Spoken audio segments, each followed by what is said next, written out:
Agora a gente vai trabalhar a nossa parte 2 da referente à história da educação no Brasil. É a complementação dessa nossa primeira parte. Indo para a Primeira República, que é de 1889 a 1930, confere que o sistema educacional brasileiro era diferente à educação conferida ao povo, onde era uma educação desassemelhante, uma educação desigual, diferente daquela conferida à elite. A gente vê que desde a antiguidade, né, essa educação dos povos que tinham mais bens, a classe que era mais elevada, né, que tinham mais terras, que tinham bens mesmo, recebiam uma educação com maior qualidade, enquanto o povo, a maioria, recebia uma educação inferior e se desse para estudar. Nesse período surgiu inúmeras reformas para que houvesse para que resolvesse essa desorganização, né, do sistema educacional. Entre as reformas veio a reforma Benjamin Constant, a lei orgânica Rivadavia Correia e a lei Carlos Maximiliano. Essas leis, elas não vieram para ser fixadas, elas vieram para ser uma forma paliativa, era momentânea. Então, era só para sanar essa desorganização, essa problemática do momento. Então, veio só para sanar essa problemática. Mas não se buscava mudar essa estrutura organizacional com essas leis. Mudava-se até o sistema educacional, mas a base educacional, ela continuava a mesma. No período pós-revolução, de 1930 a 1937, durante a Revolução de 1930, foi criada uma efervescência ideológica, que operou importantes discussões e transformações no campo educacional. Com o decreto número 19.850, de 11 de abril de 1931, criou o Ministério da Educação e as Secretarias de Educação de Estado. Ou seja, nós tínhamos um órgão, nós educadores, nós como instituição, tínhamos um órgão ao qual nos direcionaríamos, e esse órgão seria responsável por levar todos os nossos direcionamentos, todos os nossos questionamentos a uma instituição maior, que essa instituição responderia às secretarias e essas secretarias transmitiria às demais instituições escolares. Em 1982, com o ideal de educação obrigatória, gratuita e laica, entre outros, surgiu o Manifesto dos Pioneiros da Educação Nova, que tinha o objetivo de tornar público o que era e o que pretendia o movimento renovador. Então, o objetivo dessa educação nova, desse manifesto, era tornar público o que já era público e pretendia renovar esse poderio público, esse poder público, essa gratuidade educacional, né? Esse direito a estudar. E era um direito a estudar não só como direito a estudar, era um direito de estudar da forma em que você estivesse ciente, né? Com religiosidade, com cultura, com etnia, e da forma de qualidade que essa educação poderia lhe fornecer. Continuando no Estado Novo, de 1937 a 1945, o Estado estava pouco interessado em oferecer às classes populares uma educação pública e gratuita, apesar dos manifestos por uma educação de qualidade. E isso ficou expressamente claro numa Constituição, né, de 1937. Para a classe dominante, estava destinado o ensino público ou particular. Ao povo marginalizado, devia destinar apenas o ensino profissionalizante. Então, as instituições públicas, como as universidades públicas, né, e como o ensino particular, estava destinado a uma classe mais favorecida e ao povo que eles caracterizavam ele como povo marginalizado, que era aquele povo que trabalhava, que saía de manhã para o trabalho, do trabalho ia para a escola estudar e se profissionalizar, era destinado a esse tipo de ensino profissionalizante. Com o fim do Estado Novo, o país retornou a uma normalidade, né? Uma normalidade democrática, em que as pessoas poderiam opinar, e passou a adotar uma nova Constituição.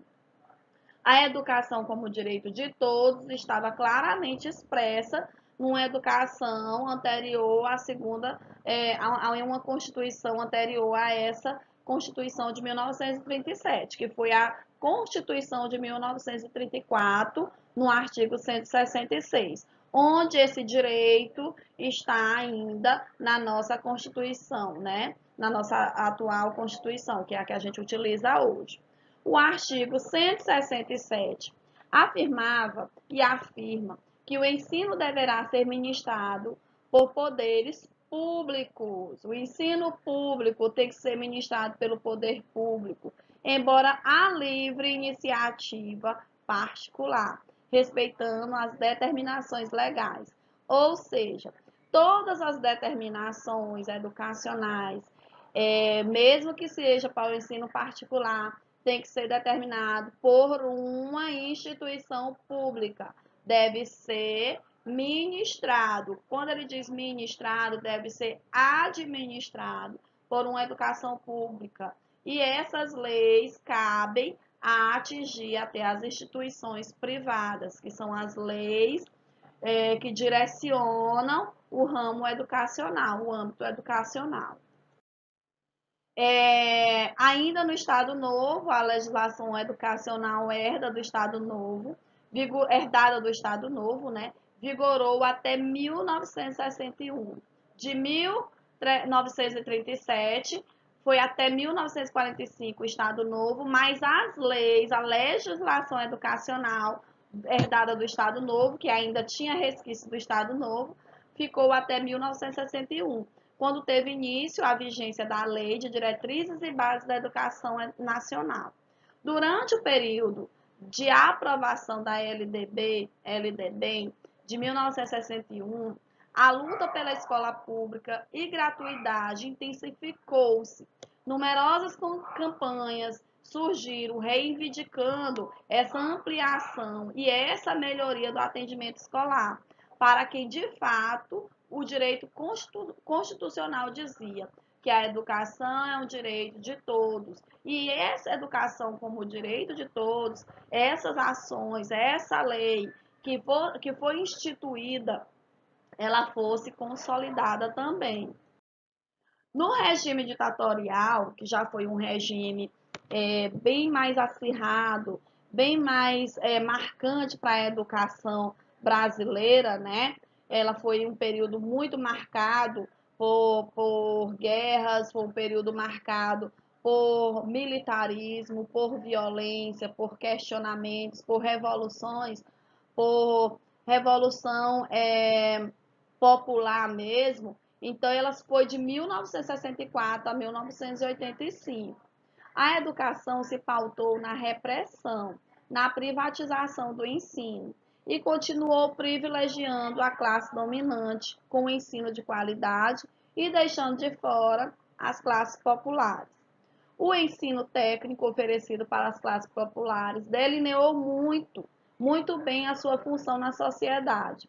Atendeu exclusivamente às necessidades do mercado, que eram as indústrias e as fábricas, que naquele tempo houve o surgimento de muitas fábricas de automóveis, né? Muitas fábricas estrangeiras vieram para o Brasil e se firmaram justamente ali em São Paulo, no ABC Paulista, no ABCD Paulista, e necessitavam de trabalhadores qualificados. Então, esse ensino profissionalizante tomou a frente da educação, então teve bastante importância na educação.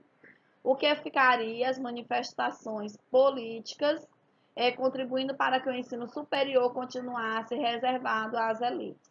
Quem tinha condição tinha um estudo elitizado, o ensino superior, as graduações estavam voltados às classes com maior, as classes dominantes, né, com maior bens. A Lei 5.692/71 de 1971 reformulou o ensino do primeiro e do segundo grau.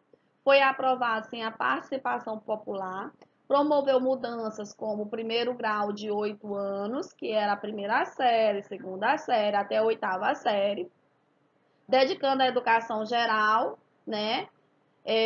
O segundo grau ficou de 3 a 4 anos, 3 anos primeiro, segundo e terceiro ano, 4 anos quando era o ensino técnico, né? Então, ele pegava mais um ano que era para aperfeiçoamento tecnológico, tecnicista.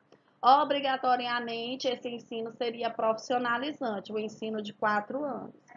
Em 1982, aumentou o número de matérias obrigatórias em todo o território nacional, onde as disciplinas mais reflexivas deixaram de ser ministradas no segundo grau. Então, houve, no período da ditadura, grandes modificações na estrutura educacional, né? No sistema, não, o sistema continuava o mesmo, classicista, onde as classes superiores tinham maiores direitos em relação ao ensino. Ainda no regime ditatorial, pela lei número 5.540 de 1968, o governo promoveu a reforma universitária. E o que foi? Que características? O que foi essa reforma universitária? Foi a instituição do vestibular classificatório para acabar com essa questão de excedentes. Porque entravam pessoas na universidade, né? Entravam, só que tinha um grande número de pessoas que precisavam também entrar.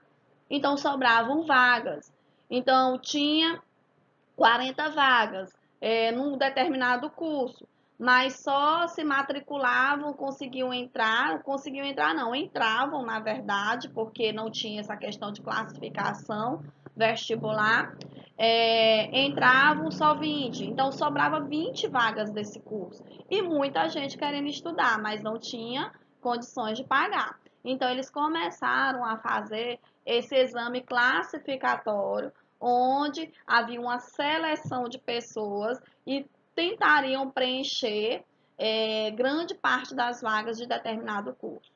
Deu à universidade um modelo empresarial, essa universidade começou a ser caracterizada como uma empresa, né? Não só como uma instituição educacional, ela começou a vender educação, organizou-se as universidades em unidades praticamente isoladas e multiplicou as vagas em escolas superiores particulares. Então, essa lei, ela veio realmente para renovar, para reformar a educação a nível superior. A educação brasileira, de 1985 até a atualidade, né? Vamos falar de atualidade até dias atrás, porque a educação ela vem se reformulando. E a gente ainda precisa de espaço para falar sobre essa educação. Em 1988, foi promulgada uma nova Constituição, né, que é a nossa atual Constituição. Capenguinha, mas é a nossa Constituição, é o que a gente tem. Que cuida da educação e do ensino de maneira especial, com referência aos direitos, aos deveres, aos fins e aos princípios norteadores da educação. Das principais mudanças no âmbito educacional, a gente destaca a gratuidade do ensino público em estabelecimentos oficiais, em estabelecimentos públicos, o ensino fundamental obrigatório e gratuito, o atendimento em creches e pré-escolas às crianças de 0 a 6 anos e a valorização dos profissionais de ensino com o plano de carreira para o magistério público. Para ocorrer, tá? Isso, não estou dizendo que está ocorrendo. Mas isso tudo é para haver, porque a gente tem que responder a uma lei superior, que é a lei da nossa Constituição Federal. Ainda na educação da atualidade, Com base na nova Constituição, foi criada a nova Lei de Diretrizes e Bases da Educação, que é a Lei 9.394. A Carta Magna, e a LDB dão suportes legais para que o direito a uma educação de qualidade seja realmente consubstanciado, assegurando a reforma, né, essa formação integral do indivíduo e a inserção consciente, crítica e cidadã na sociedade. Essa inclusão desse cidadão consciente, crítico, né, dentro da sociedade. Em 1996, o governo federal elaborou os parâmetros curriculares nacionais, onde houve estabelecimento das diretrizes para estruturação e reestruturação dos currículos escolares de todo o Brasil, em função da cidadania do aluno e de uma escola realmente de qualidade. Então, o projeto político-pedagógico tinha que estar atualizado, né? Ele tinha que estar consolidado para que essa educação, esse ensino, essa estruturação e reestruturação da escola, para que o aluno tivesse uma função de cidadão dentro de uma sociedade, onde esse ensino fosse de real qualidade para todos os alunos, não especificando classe, etnia e cultura. O Fundo Nacional de Desenvolvimento da Educação, que é o FNDE, criado em 1968, manteve vários programas que proporcionaram a autonomia às escolas e ofereceram aos alunos melhores condições de acesso e permanência nela. É importante a gente falar que esse fundo de desenvolvimento ele foi fundos realmente valores, né, capitais, valores em dinheiro que fizesse com que a escola tivesse uma estrutura de qualidade, para que não houvesse a evasão escolar. Então, faria com que as crianças, os alunos, tivessem acesso à escola e quisessem permanecer nessa escola por livre e espontânea vontade, né? Era uma forma de fazer com que os alunos desejassem estar na escola. Em 2005, foi aprovada a Lei 11.096, que instituiu o programa Universidade para Todos, que é o ProUni, que ainda hoje, graças a Deus, ajuda ainda muitos alunos de escola pública a entrarem em universidades. Em 2007, foi promulgada a Lei do Fundeb, que se caracterizou com a maior fonte de recursos destinados para a educação. O Fundeb ele foi votado novamente, né? E ele que traz esse fundo que garante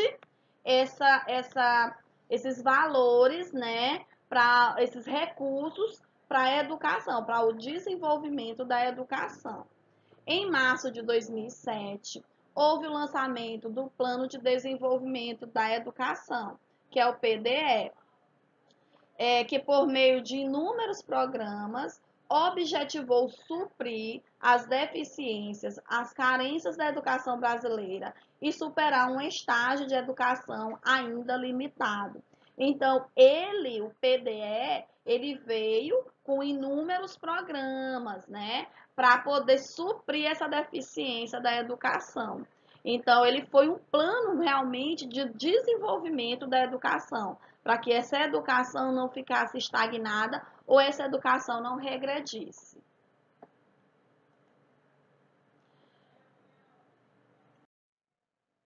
Aí a gente finaliza com o nosso querido Paulo Freire, onde ele fala que, como professor, não me é possível ajudar o educando a superar sua ignorância, se não supero permanentemente a minha. Não posso ensinar o que eu não sei. Então, todos os dias nós estamos aprendendo, Nós estamos ensinando, então a gente tem que saber o que está ensinando, porque senão os nossos alunos não saberão o que estarão aprendendo daqui para frente, né?